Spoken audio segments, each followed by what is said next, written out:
लाडकी बहीण योजनेबाबत मोठी बातमी।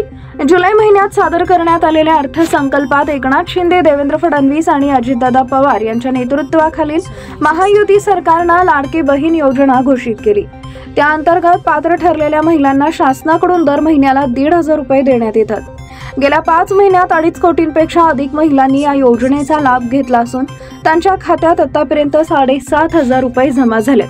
तसेच आमचे सरकार पुन्हा निवडून आल्यास या योजनेअंतर्गत 2,100 रुपये देऊ असं महायुतीतर्फे विधानसभा निवडणुकीच्या प्रचारादरम्यान सांगण्यात आलं।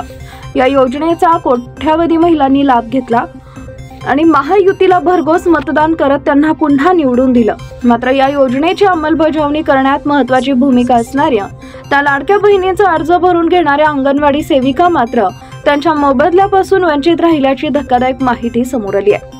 या योजनेअंतर्गत लाभार्थी महिलांचे अर्ज भरून घेणाऱ्या अंगणवाडी सेविकांना प्रति अर्जामागे 50 रुपये देण्याचं सरकारनं जाहीर केलं होतं। मात्र ही योजना उलटून 4 महिन्याहून अधिक काल उलटून गेला तरीही अजूनही 3,000हून अधिक अंगणवाडी सेविकांना त्यांचा मोबदला मिळालेला नाही। इतके महिने उलटून ही मोबदल्याचे पैसे न मिळाल्यानं अंगणवाडी सेविकांनी नाराजी व्यक्त केली आहे।